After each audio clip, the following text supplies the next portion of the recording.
we'll get started and people will join as they come. Welcome everyone to the second PMC food conversation. And it's kind of brought together with Lois, who is with the with the Congregational Life Committee, and then I am on the Social Justice Committee. And we've been focusing, for the Justice Committee, we've been focusing on climate change and also a lot on food. And tonight, we are going to have some stories around food and recipes.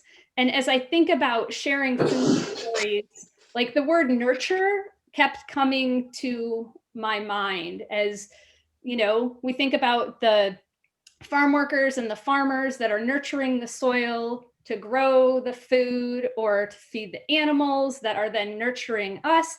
And then it's in that sharing. Like right now, we all can't be physically together, how we used to have potlucks and share stories there.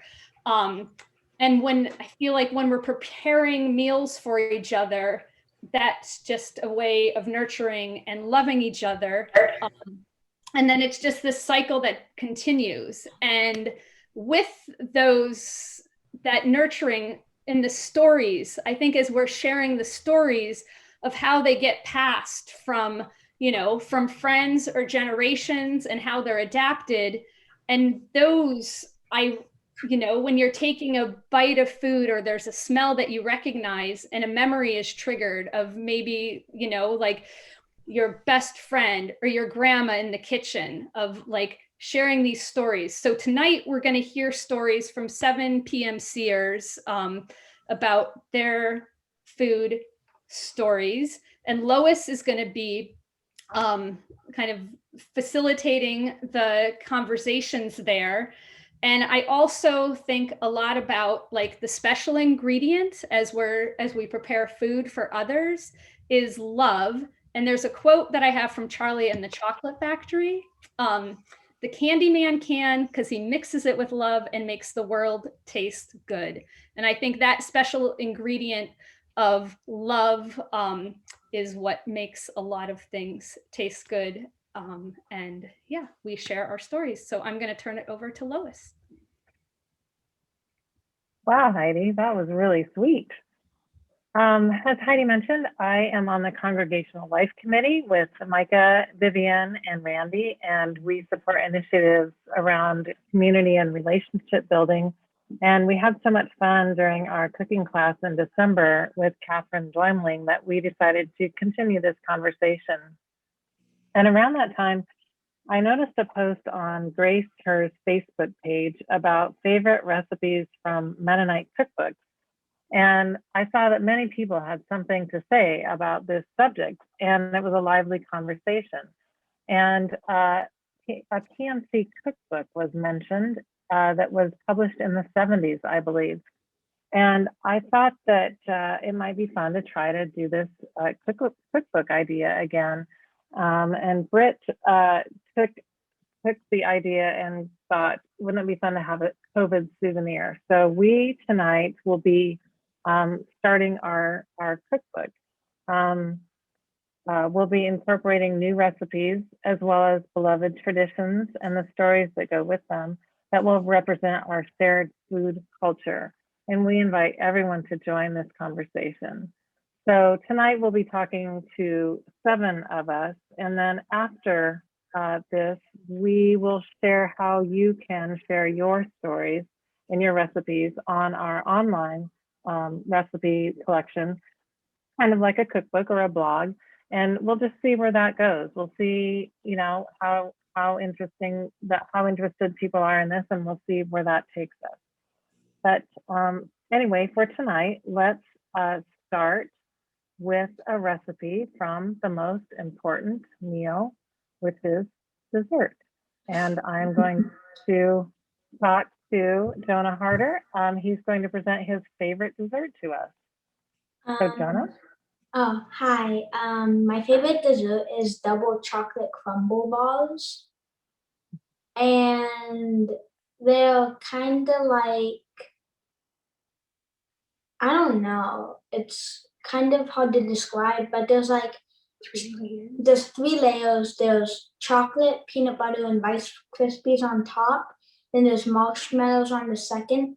Then there's like chocolate cake on the bottom. And yeah. Wow. One of my questions is, why is that your favorite? And I think I might know the answer. It just sounds amazing. I really like it because it's really crunchy and then it's kind of moist and the flavor is really good. And I love it. It must be. Oh, that's exciting. Where did this recipe come from, Jonah?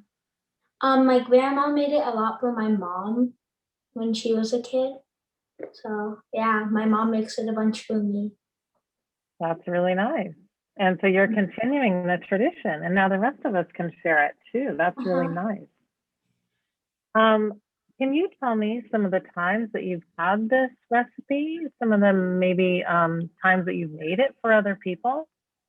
I normally have this dessert when I have like family or friends over. Or it's like somebody's birthday, like my mom's last birthday, we had the double chocolate crumble bars. Yeah. Took it to small group. We've taken it to Yeah. small group for potlucks. That sounds great. Jonah, have you ever made the recipe but done anything different? Made any changes to it? Last time when it was my mom's birthday, we did gluten-free flour because my dad's going gluten-free. So that's really the only major change we've done. That sounds like a major change. Did it taste okay? It tasted the exact same. I didn't notice anything. Oh, that's really neat. Okay, well, Jonah, I've really appreciated hearing about your recipe, and what I love most is the story that goes with it, that it came from your grandmother. That's really neat. Thanks. Well, thank you so much for sharing. Thank you. All right, and next we're going to talk to Ruth Kaufman. Ruth has a soup that she's going to share with us. Hi, Ruth. Can you unmute yourself?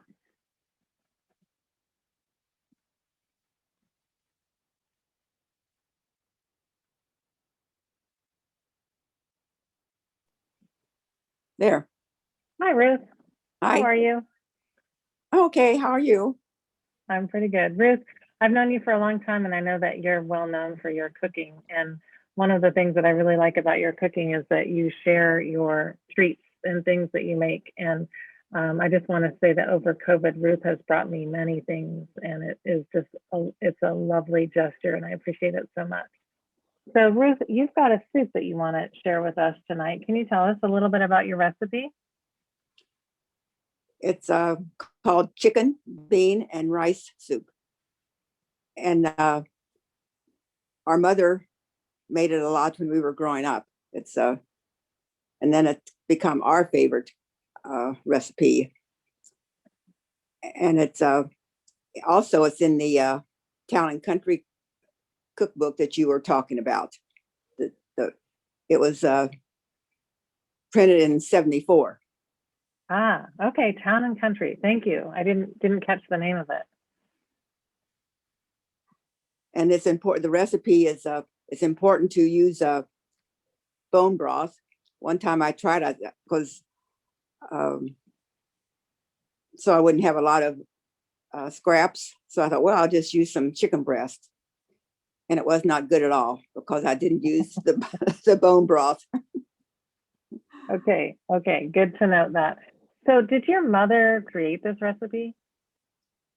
Well, I was been trying to think. I don't remember seeing a recipe in my mother's cookbook in my kitchen. She might have, but I'm kind of the same way. I just kind of don't do a lot of measuring. I do a lot of guessing.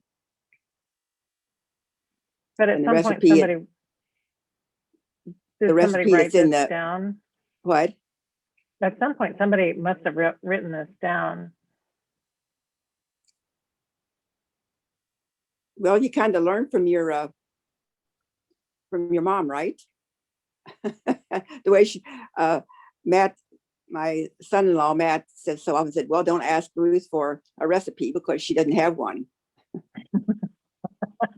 Or I wouldn't be able to share it. Which at one time I said, well, I'm going to write down some things for the, that I thought they might want. Well, I didn't have enough patience. It just didn't go right because I don't usually measure things. That's hard.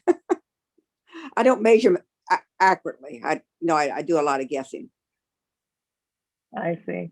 So can you remember some of the times that you have brought this recipe somewhere or shared it with others or enjoyed it with people in the church? Probably Imhoff's and us. We used to be next door to Morris and Joan Imhoff, and we had shared meals at one house one week and at the other person's house the other. And so, and I shared it with Ruth and Fred Obold whenever Ruth was sick. But I don't remember precisely having it at the same time. I mean, sharing it, sitting and eating with it with somebody else except my family. Interesting. So Ruth, when we were talking about this, you told me about another recipe and I just thought it was so fascinating. It's called pork cake. Can you tell us a little bit about pork cake? Yes, and that recipe is in the first Mennonite community cookbook that Mary Emma Showalter put together. And she's related to me. My grandmother was a Showalter. And so that's what Mom used every Christmas for our fruit cake. I didn't know the word fruit. I didn't know there was a fruit cake. This pork cake was our Christmas cake. And then first couple years that we were married, I made it, and I don't think Irv liked it all that well. And then I made it again, and since he was a health inspector, he sort of was concerned about the pork being in that cake. So I quit making the pork cake, but I do want to make it again this Christmas. And maybe you'll get a piece.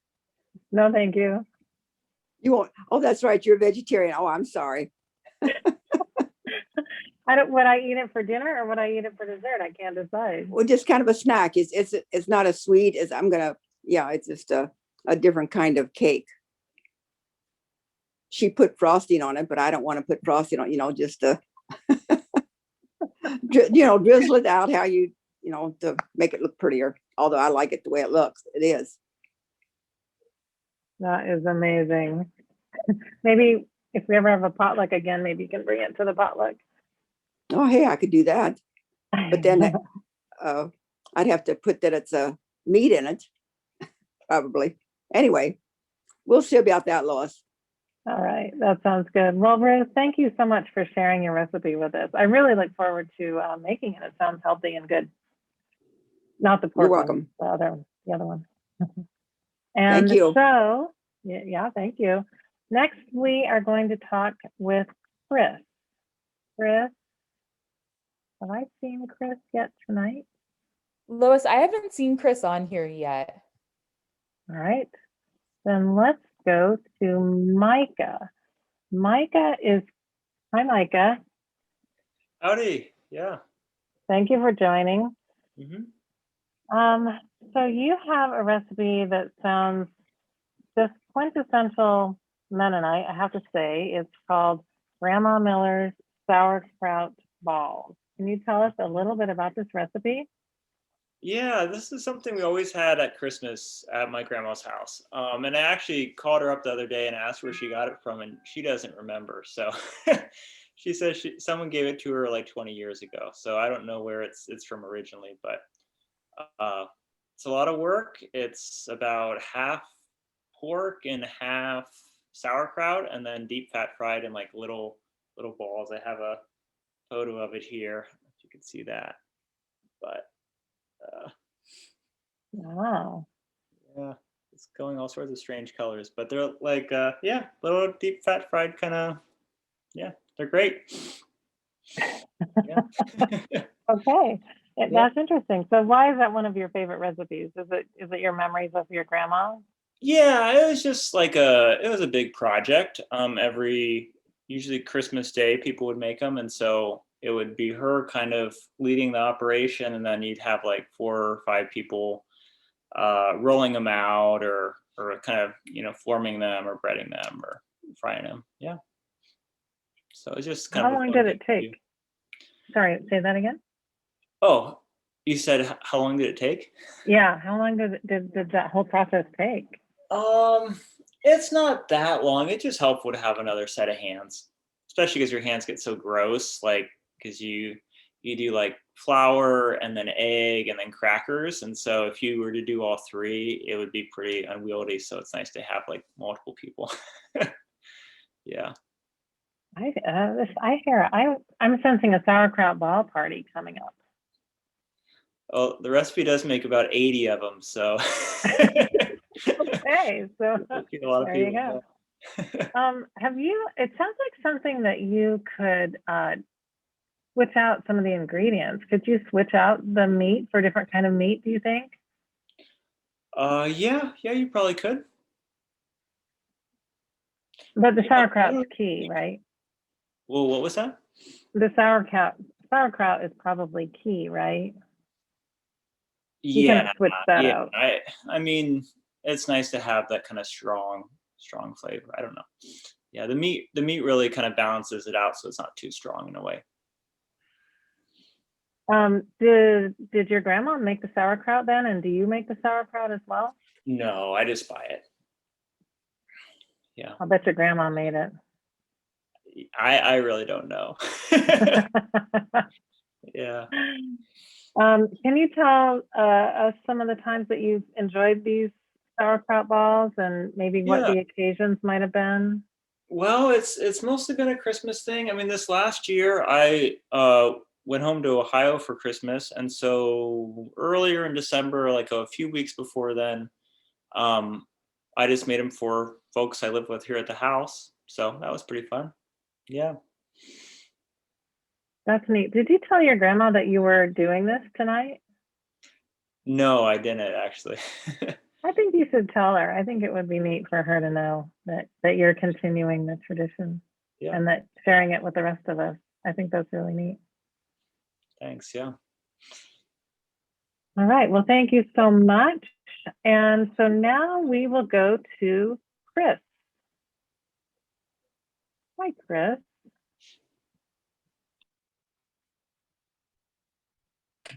Hi, Chris. You need to unmute you. There you Yes, go. I just did. Hello, everyone. Welcome. Hi there. EMC family here. So I am going to give you, it's called Mamul, and I had brought it to the church a couple of years ago. So this food is kind of interesting. It's from the Middle East, but particularly it is a Christian food, and it is eaten around Christmas, Easter time. And it was around at the time of Christ. So it's one of the world's most ancient pastries. And so Christ would have had this. And there's a Christian variant, which is in the shape of a cross.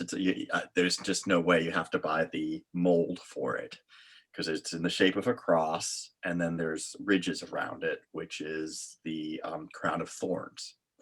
So the purpose of the thing, and then I'll give you the recipe, is that it's eaten at Easter, and most people have given up food for Lent. That was a tradition. And so this is made with lots and lots and lots of butter and very intense flavor. And so it was supposed to be the food that you ate when you broke Lent. So it was the first thing that would hit your mouth, and your mouth would literally, like if you're starving and you have it's like pure calories and intensity. So I don't know whether you can see this. I made a copy of that. That is actually it's made out of wood. And so I'll give you the recipe for the mamul, but there's a cross in there. I don't know if you can see that. And then you get the cross here, and then that's the crown of thorns. So it's considered something that you might get at a church. It's not like the communion wafer. It has no holy significance, but it is something that everyone, it's sort of something between a cookie, which has no, and something, so it has some, yeah, you're supposed to be eaten with respect, but not like religiously or anything like that. So the recipe, and when I was asked, they were like, what's your recipe? And I go, well, I keep on adding butter until I can't take it anymore. Sort of, if you've ever made homemade croissants, it's kind of the same thing. But I did get a recipe online. Actually, there were a bunch, but there was one where it was like, oh, okay, that's the one I use. So, so this is the, so the crust of, it is like a date filled. Actually, you can fill it with walnuts or whole bunches of other things, but often, since we're a nut-free church, I will give you the dates. Dates grow around Jericho, and that's one of actually the best places in the world for dates. And so that's another sort of religious significance to it. So it's a very much something that Jesus would have been when he thought of sweets, he would have thought of this.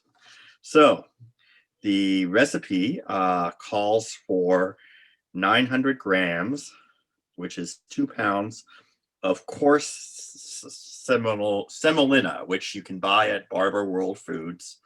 And it's what you make spaghetti out of. So it's not regular wheat, it's spaghetti wheat.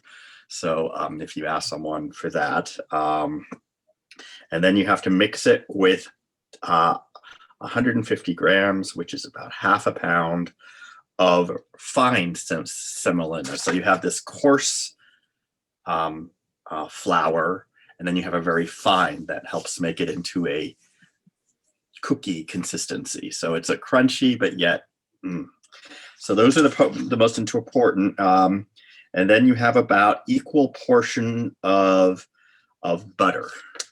So if we were talking about 2.5 pounds of flour, you're also needing about 2.5 pounds of butter, which will not absorb that unless you will continue with that.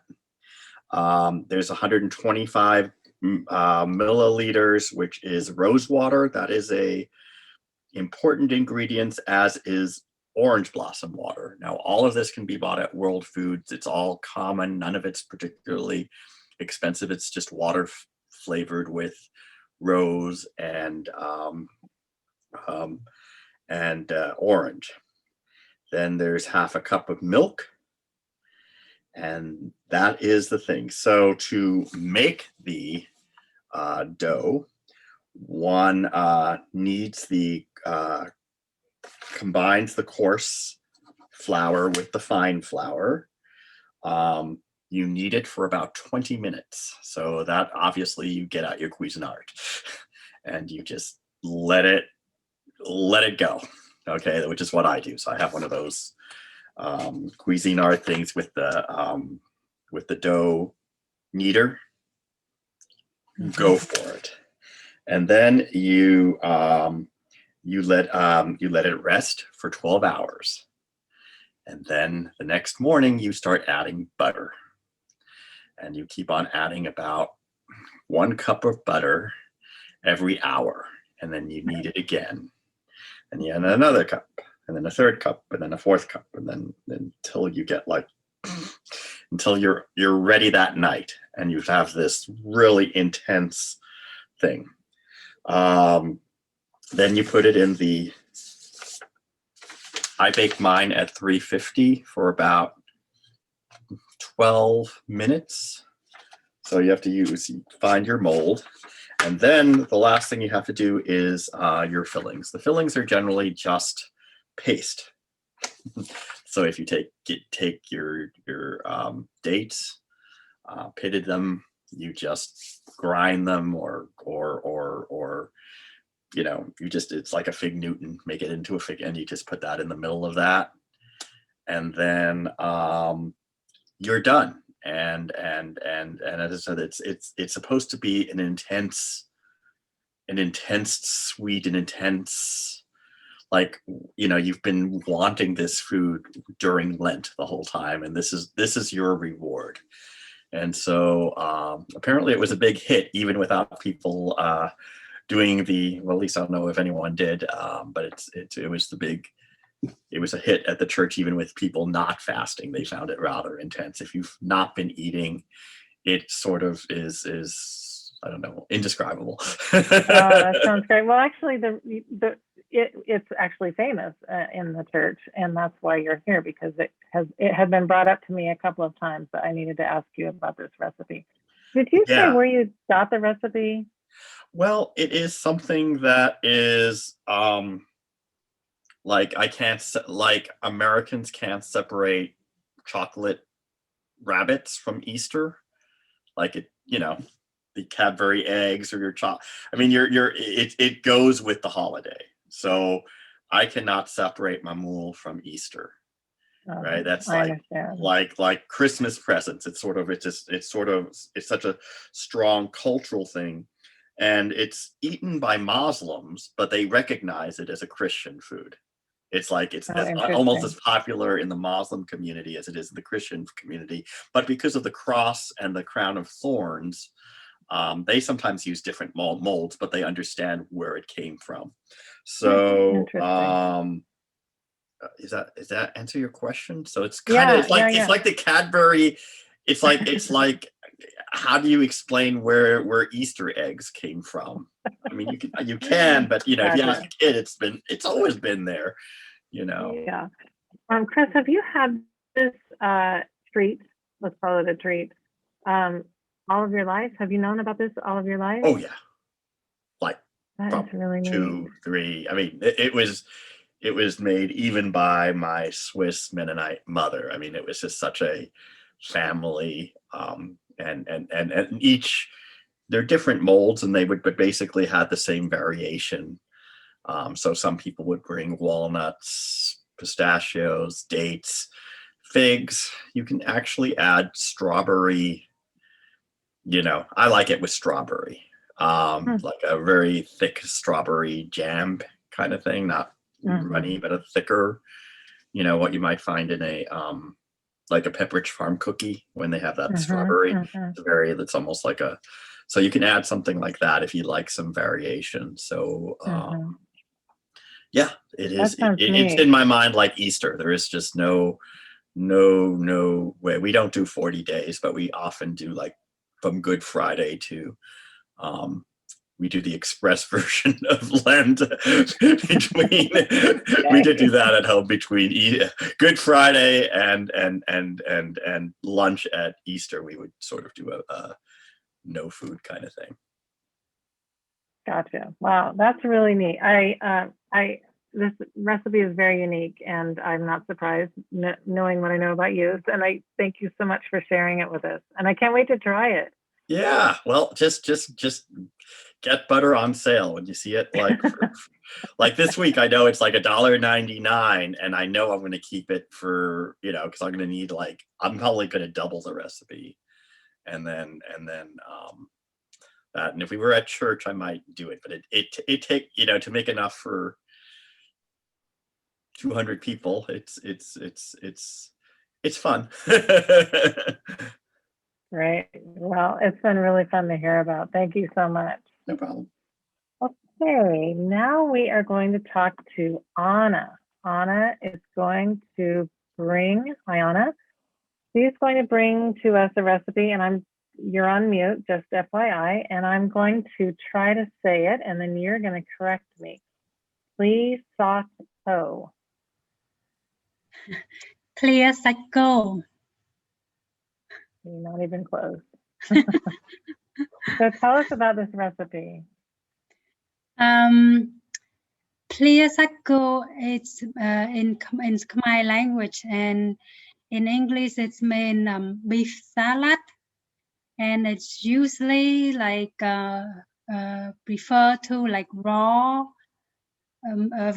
beef or seafood or tofu, and then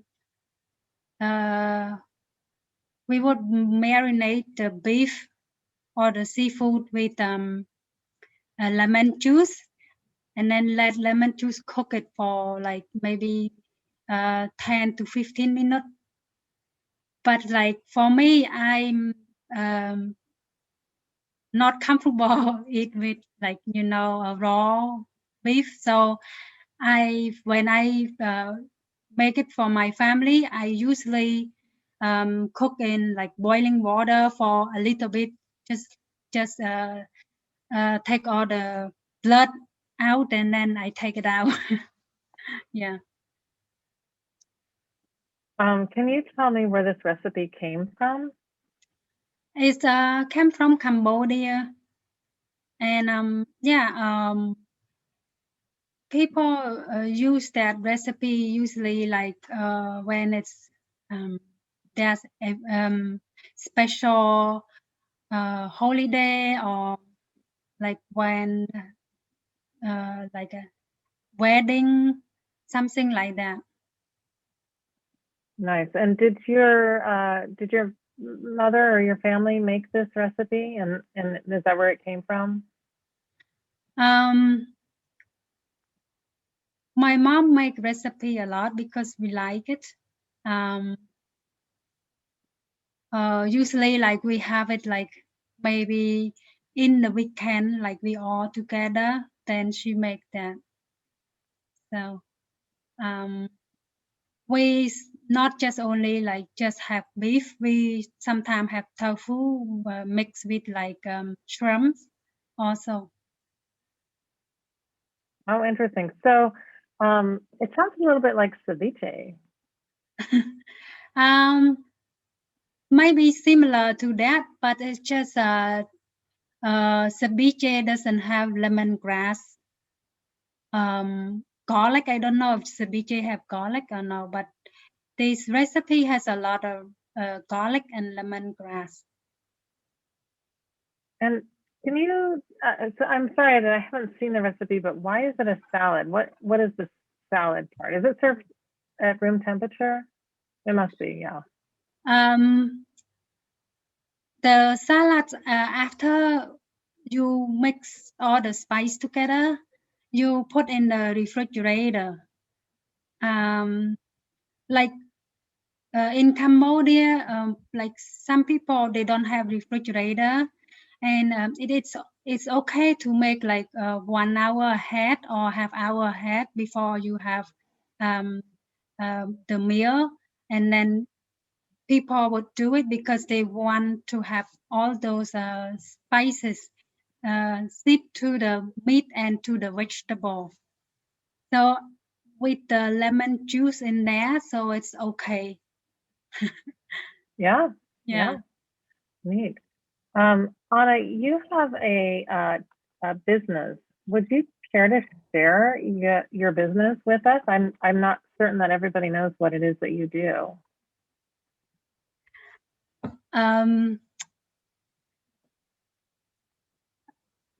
I like to cook a lot, and I'm thinking about making like bigger, but right now I'm still thinking about, because of the COVID. So I have like a name of the business called Sopana Kitchen.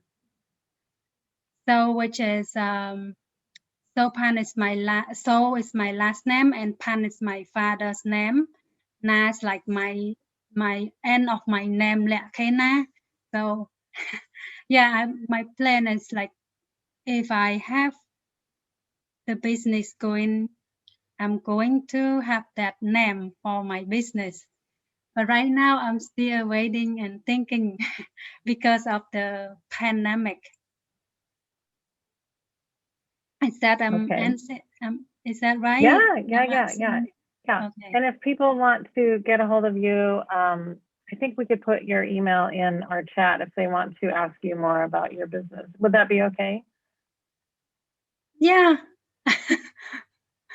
I think it's okay. Yeah. Okay, thank you. Thank you for sharing your recipe. I look forward to reading more about it. So, Thank you. Yes. All right, and now it's time for Bootsy. Bootsy's one of the reasons that we're here. I don't think she knows it yet. Hi, Bootsy. Hi. I wanted to just just point out or remind you that a long time ago I asked you to teach all of us how to make whoopie pies, and you got lucky because we went into a kitchen remodel, and so we didn't have a kitchen to do the Bootsy cooking class. And but want you to know I haven't forgotten that, and one of these days you're going to have to teach us how to make your whoopie pies.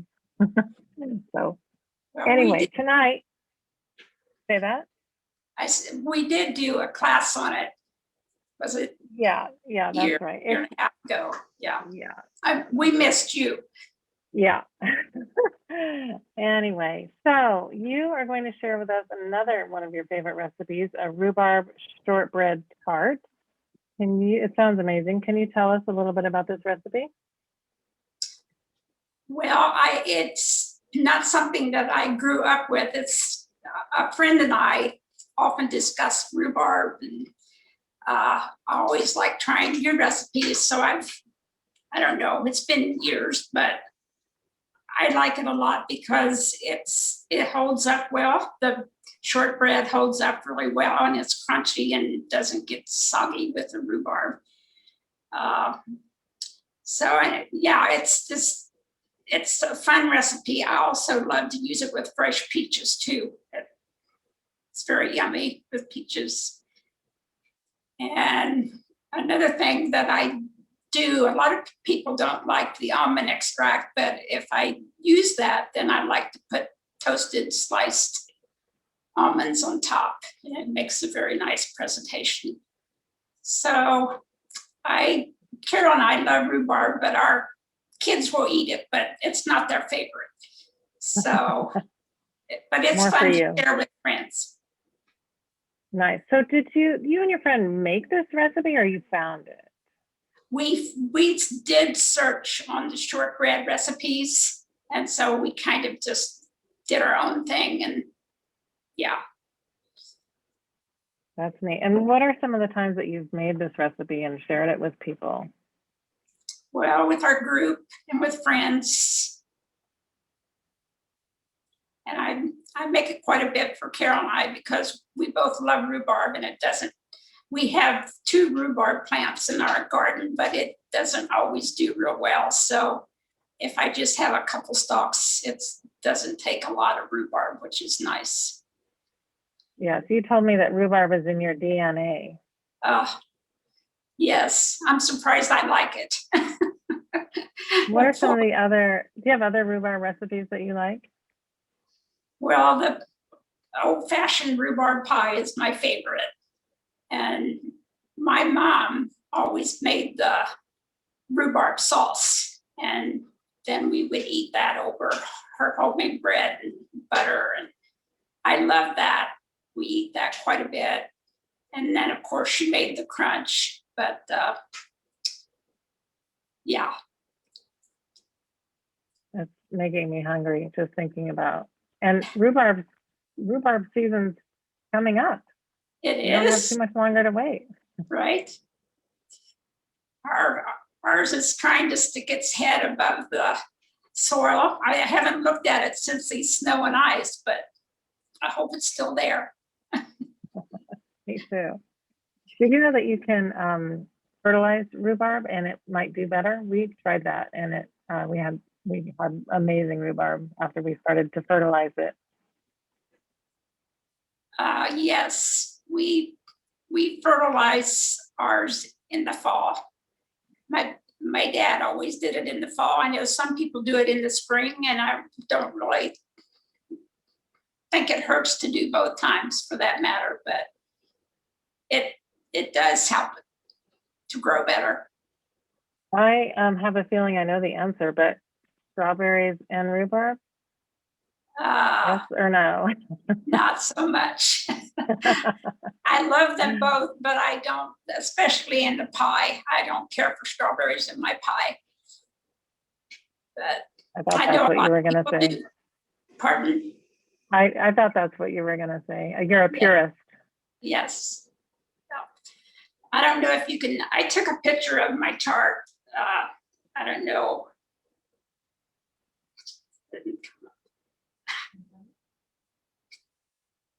I thought I had it up, but Well, anyway, I can't find it now, but I'll bet it's beautiful. Well, thank you for sharing your recipe, Bootsy. oh, you're welcome. I can't wait to try it in person. Okay, and now we are going to learn a new word. Connie Brown is going to tell us about sailor duff. And I know what a sailor is, but I don't know what a duff is. Oh, Connie, you're on. Need to unmute yourself. Thank you. There you go. A duff is simply a steamed pudding. And I don't know what the sailor part is from, except it's a molasses pudding with flour and spices. So it's stuff you might just have in the house all the time or even on shipboard. And this is from my dad's mom's side of the family, and they were New England and Yankee cooks. So we think the recipe came from England to New York and Canada. And I always thought that was kind of fascinating. She had a lot of New England recipes, and she had weird stuff in her kitchen. Like she called a frying pan a spider if it had legs. Does anybody remember those? Cast iron with 3 legs. So she made a lot of stuff in her spider. So this is what that's from. And my dad, the other thing about sailor duff is we always had it at Christmas and Thanksgiving, and it was something the dads made. And my dad must have made this for 60 years straight. Wow. What was really cool about it was we were a family of 5 kids, and our family dinners were like 14. So most of everything we served was family style, but sailor duff came in individual servings. And we used to have our big meal like at 3, and then you would take a couple hours to digest everything, and then dessert was separate, and then they'd pull out the sailor duff. And it was so exciting to get your very own serving. Can I share a picture? I found a picture. Absolutely, yes. Okay, let me see if I can find one. Okay, so this is what it looks like. Oh, yes, please. And that's a hard sauce, which has just cream and egg yolk uncooked and salt, I think, and then brandy. My dad liked brandy, and I don't like the taste. So you could just make it with vanilla too. What else have I got? I had another one. I can only get there. So he made it in these little metal 6-ounce cups. I don't think you can get them anymore. So they have the ridges. It was part of the excitement. So that is called sailor duff. It's a very simple, not very rich steamed pudding.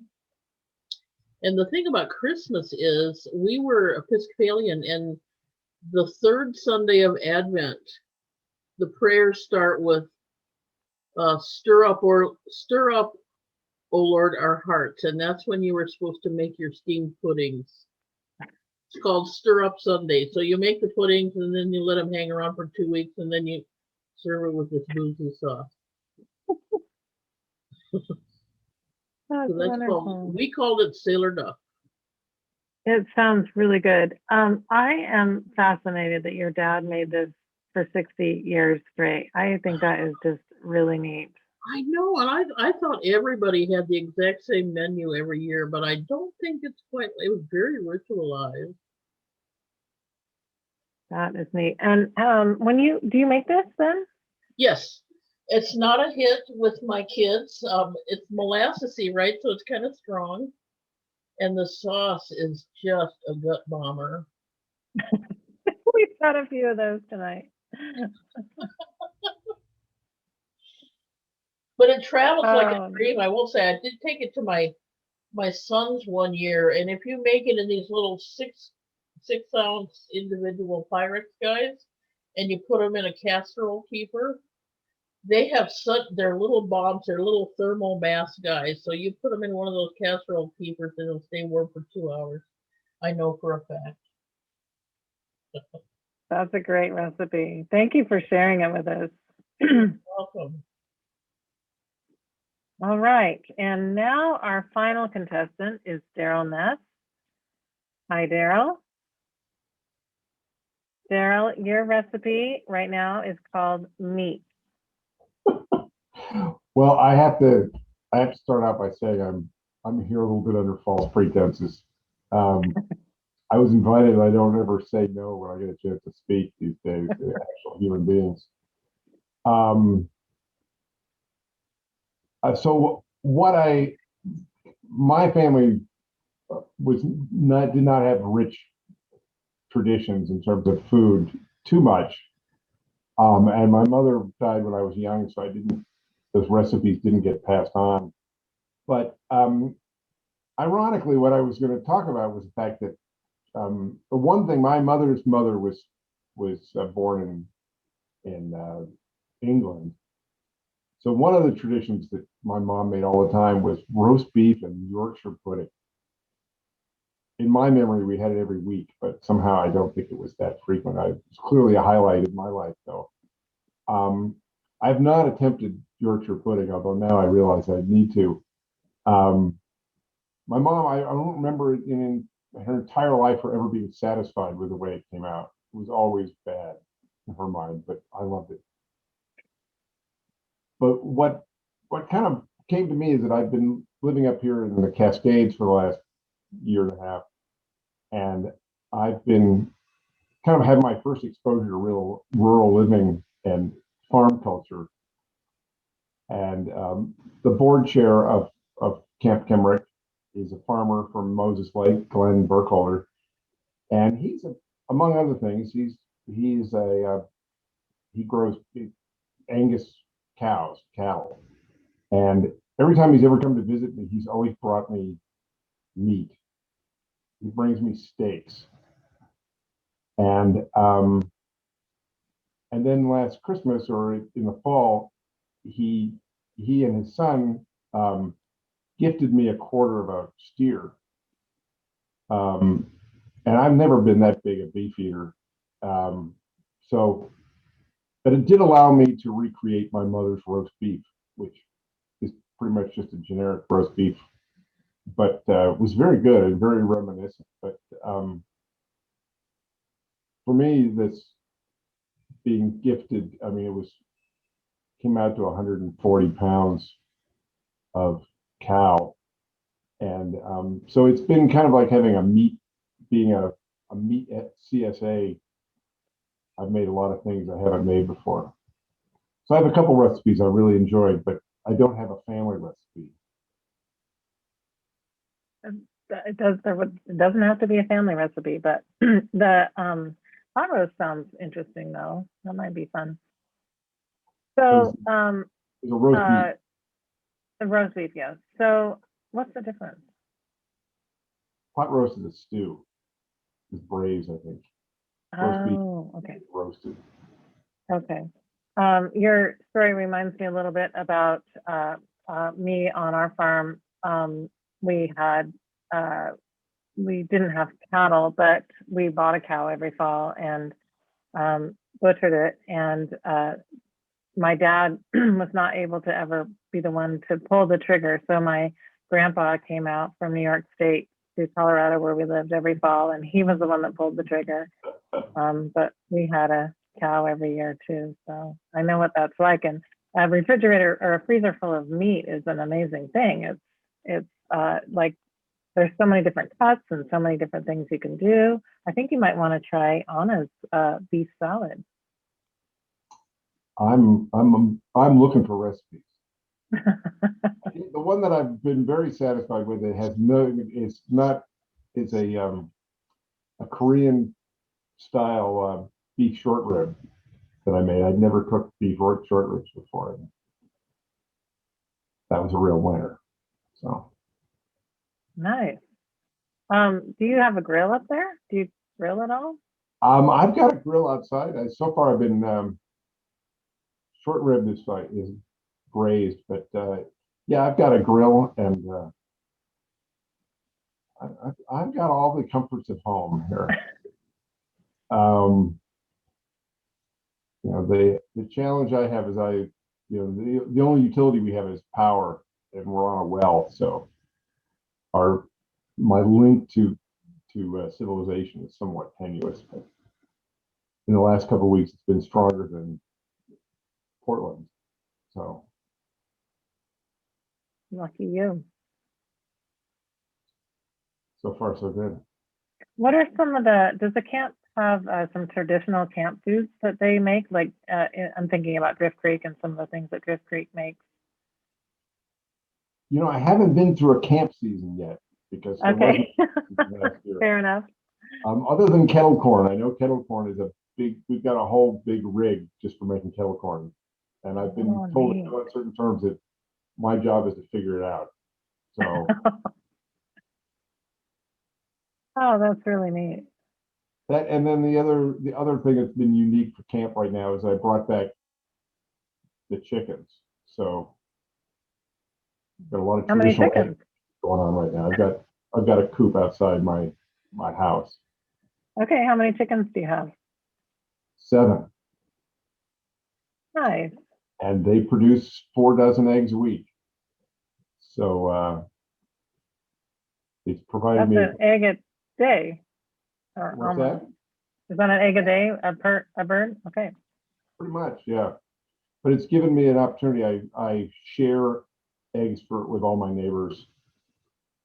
And then whatever they're not interested in, I give to the food pantry in Leavenworth. So I'm a producer, not just a consumer for my life. So you've got some food traditions that you're starting yourself up there. That's fascinating. Thank you for sharing.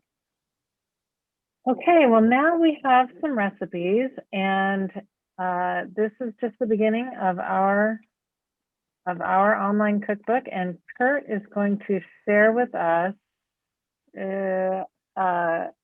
some directions on how we can submit, or Heidi is going to share with us how you're going to submit recipes. And I look forward to reading these and many more recipes, and I can't wait to put some of mine in there too. So thanks, everyone. Thank you, everyone. And I'm, really excited from Jonah's recipe. That sounds amazing, and building up my rhubarb intake. I'm going to go for it. And then I was thinking Chris's recipe might be fun for the MYF to make for Easter breakfast in 2022. So these thoughts are all popping in my head. So for those of you who we invite everyone to submit a story and a recipe, and to do that, you go to the Portland Mennonite website, and then on the bottom of the page, there's a tab called Food Conversations. You can click on that. And then there is a box here that says blog submission form. And what will pop up after you enter, here's William Gerhardt entered a story. The ultimate pasta dish came from a cooking camp I took at Montessori school when I was in the 1st grade. So there's a story there, and then followed by a recipe. And Bootsy's Rhubarb Shortbread Tart is here. That was the first one, talking about memories of growing up on a farm and harvesting rhubarb and selling it at stores, followed by the recipe. So we encourage all of you to share a story and a recipe. And Kurt has created this form here. So you can enter your name, your email address, your story here, and then your recipe. If you want to submit it as a Word file, you can upload it there. And then Kurt's going to work on having a place where people can put pictures, because we would love to have either a picture of you or a picture of the dish, or both together, that can go on the blog there. And these will be posted. So anytime you can add a recipe, you can invite your friends to add a story and a recipe. But we're really interested in the story as we can get to know each other as community more. So go to the Portland Mennonite homepage, and then on the bottom is the Food Conversations box. Click that, and then you can enter your recipes there. And I just want to tie in a few things when we're talking about food and stories. The Justice Committee, likely in March or April, later this spring, we are going to have a Sunday school class around the book Braiding Sweetgrass. And that's Indigenous wisdom, scientific knowledge, and the teaching of plants. And there's a lot of stories in here. So we'll have discussions and readings around that book. And yeah, I think that's all that I have to share. And I'm grateful for all of you for sharing, your recipes. And if you want some purple sprouting broccoli, send me an email and I'll do little deliveries. We're harvesting that right now. And please support your local farmers at the farmers market and other places. And on the Justice Committee website, there's also information. We have recipes from some potlucks we had before, and then also resources for where you can purchase local produce. Okay, Lois. So Heidi and I had a good time doing this, and we'd like to do something again. A little teaser here. We're going to be talking about gardening in April, around April. We haven't set a date or anything, but it seems like Heidi is an expert, and we have other gardeners in our church congregation, and so we'll use a format similar to this, and we'll talk about gardening, and we'll maybe learn some things about gardening. That's my hope. So look forward to more conversations around food. And if you have any ideas or something else you'd like to see us talk about, just let either Heidi or I know. We're open. We're game. So it was fun to spend the evening with you. I miss everybody. It's nice to see your faces.